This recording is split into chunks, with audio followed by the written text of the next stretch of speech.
लेकिन अब कुछ चीज़ें आपको बताता हूँ जिसके थ्रू रविशंकर ने यह साबित किया था कि वो ही पिछले जन्म का मुन्ना है जिसका पुनर्जन्म हुआ है। तो चलिए आपको डिटेल्स बता देता हूँ। दोस्तों, अगर आपसे मैं ये कहूँ कि किसी व्यक्ति की हत्या हो जाए और वो अपना हत्या का बदला लेने के लिए पुनर्जन्म ले ले, पुनर्जन्म लेने के बाद वो अपने हत्यारों को कोर्ट पहुँचाए, जेल पहुँचाए या फिर उनको पकड़वाए, तो ये बात आपको थोड़ा सा अजीब लगेगी सुनने में, हो सकता है कुछ लोग भरोसा भी ना करें, लेकिन घटना 110% सच है। पूरा सबूत के साथ आपको वीडियो के अंत तक बताऊंगा, वीडियो के अंत तक बने रहिएगा। चलिए वीडियो को शुरू करते हैं। तो बात है 1951 की, एग्जैक्ट डेट थी 19 जनवरी 1951। बच्चे का नाम था मुन्ना, घर पे उसको मुन्ना बुलाते थे, असली नाम जो था उसका अशोक कुमार था। पिता का नाम था जगेश्वर प्रसाद और वो नाई का काम करते थे। और 19 जनवरी 1951 को इस बच्ची की हत्या कर दी गई, गला काट करके नदी के किनारे। जब इसका शव मिला तो गला कहीं और, सर कहीं और कट के गिरा था, बॉडी कहीं और थी। तो दो बंदों पे डाउट जाता है, एक का नाम था जगदीश, दूसरे का नाम था चतुरी। जगदीश भी नाई का काम किया करता था और चतुरी जो था वो धोबी था, कपड़े धोने का काम करता था। तो इन दोनों पे डाउट इसीलिए गया था क्योंकि आखिरी बार मुन्ना को इन दोनों के साथ ही नदी के साइड जाते हुए देखा गया था। तो पुलिस इनको उठाती है, पूछताछ करती है, तो पता चलता है कि लोगों ने बताया कि इसको मारने के पीछे हमारा मोटिव यही था कि हम जगेश्वर की संपत्ति को कब्जा करना चाहते थे, क्योंकि जगेश्वर का एक ही वो बेटा था, इकलौता बेटा मुन्ना, जिसको इन लोगों ने मार डाला था। इनका प्लान यही था कि जगेश्वर की ज़मीन पे आगे चल के कब्जा कर लेंगे, क्योंकि अगली पीढ़ी रहेगी नहीं उसकी।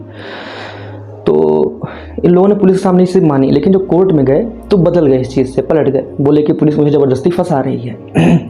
तो इनको सबूतों के अभाव में बरी कर दिया गया, क्योंकि कोई ठोस सबूत नहीं मिला जिससे ये साबित हो सकता था कि इन्हीं दोनों ने मारा है बच्चे को। ठीक 5.5 साल बाद इस घटना के एक व्यक्ति आता है जगेश्वर प्रसाद के पास, जो मुन्ना के पापा थे, और बोलता है कि अपने ज़िले में, कन्नौज ज़िले की बात है ये, यूपी की, अपने ज़िले में ही एक बच्चा है 2 साल का, और वो कहता है कि उसका पुनर्जन्म हुआ है, पिछले जन्म में वो तुम्हारा बेटा था, तुम्हारा नाम बताता है और बोलता है कि उसको ऐसे ऐसे मारा गया था, और उसके पापा का नाम, सब चीज़ें बताता है वो। तो इसके पापा मुन्ना के चौंक जाते हैं, कहते हैं कि कहाँ जाना पड़ेगा इससे मिलने के लिए।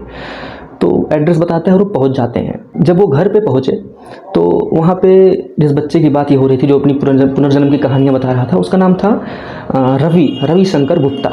इसके पिता का नाम था बाबूराम गुप्ता। तो बाबूराम गुप्ता पहले से काफ़ी परेशान थे, क्योंकि ये पुनर्जन्म की बातें अपनी करता था। वो खिलौने मांगता था जो इसके पास पिछले जन्म में थे, और वो खिलौने से घर में अभी थे नहीं। तो माँ बाप काफ़ी परेशान रहते थे कि ऐसे खिलौने तो हमने घर में कभी रखे नहीं, मांग किस चीज़ का रहा है।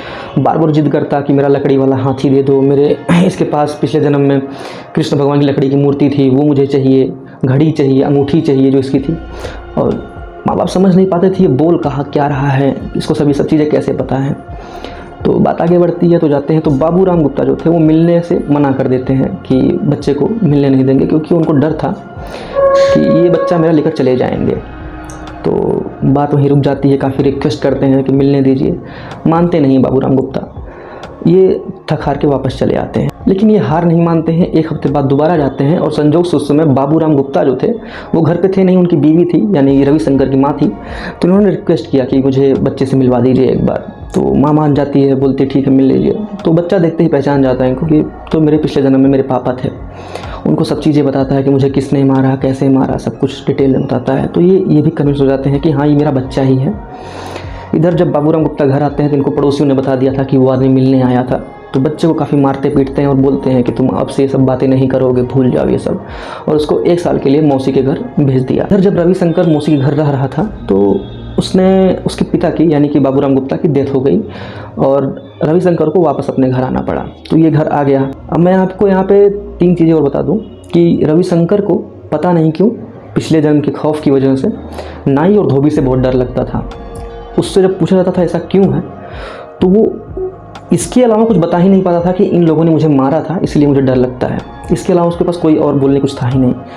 दूसरा कि वो इस जन्म में भी उनसे बदला लेने की बात करता था। तीसरा कि उसके गले पर अभी भी कट के निशान थे, जो होते हैं ना, निशान पड़े रहते हैं पिछले जन्म की चोट के। तो ये 3 चीज़ें आपको ध्यान रखनी होंगी, इस बच्चे की ऐसे थी। अब इधर जो मुन्ना के पिता थे जिसकी हत्या हुई थी, अपने बच्चे का फिर से केस ओपन करने के लिए कोर्ट में ट्राई करने की कोशिश करते हैं कि मैं अपना बदला लूँगा। तो आसपास वाले इनको मना कर देते हैं कि ऑलरेडी कोर्ट ने एक बार उनको बरी कर दिया, पता नहीं कोर्ट इस चीज़ पे विश्वास करेगा भी कि नहीं करेगा कि पुनर्जन्म जैसी कोई चीज़ होती है। कोर्ट क्यों मानेगा रविशंकर की बात।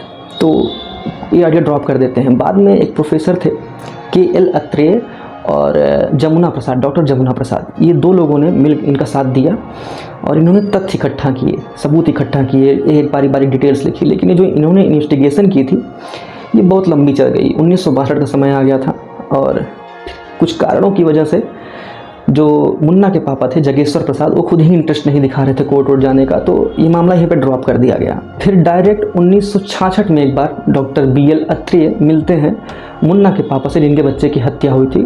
तो ये रविशंकर मिलते हैं, रविशंकर से फिर से मिलते हैं। तो रविशंकर उस समय अपने 70% चीज़ें भूल चुका था जो बताया करता था पहले, और दोबारा जब ये 1972 में मिले तो रविशंकर उस समय 20 वर्ष का हो चुका था। उसका वो सारा डर था जो नाई और धोबी को देख करके डर लगता था, वो सब मिट चुका था और वो कुछ इंटरेस्ट भी नहीं दिखाता था, भूल चुका था सारी बातें। तो ये मामला फिर से यहीं पर ड्रॉप कर दिया, कुछ इस पर केस आगे बढ़ा नहीं। लेकिन अब कुछ चीज़ें आपको बताता हूँ जिसके थ्रू रविशंकर ने यह साबित किया था कि वो ही पिछले जन्म का मुन्ना है जिसका पुनर्जन्म हुआ है।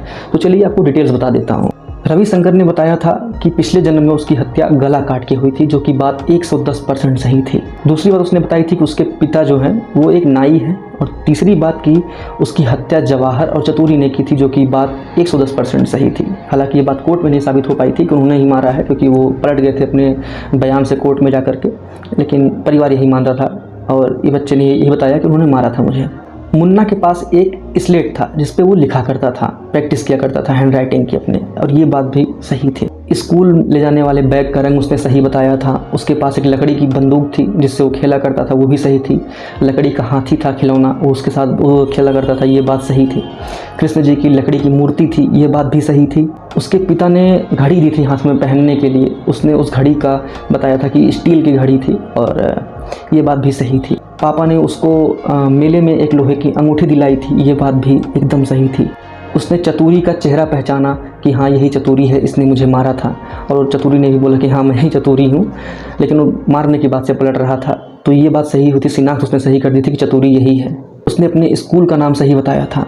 तो ये सब चीज़ें थी जिसके थ्रू ये कन्फर्म हो सकता था कि मुन्ना ही ये अपना इस जन्म में रविशंकर है। दोस्तों, इस घटना के बारे में आप क्या सोचते हैं? क्या आप मानते हैं कि पुनर्जन्म संभव है, ऐसा होता है? अगर नहीं तो क्यों नहीं मानते हैं, और अगर हाँ तो आपके साथ क्या कुछ ऐसी घटना हुई है जिसको आप जानते हैं तो कमेंट बॉक्स में ज़रूर बताइएगा। मैं आपके लिए ऐसी वीडियोज़ आगे लाता रहूँगा। वीडियो को लाइक कर दीजिए, चैनल सब्सक्राइब कर दीजिए। Thank you.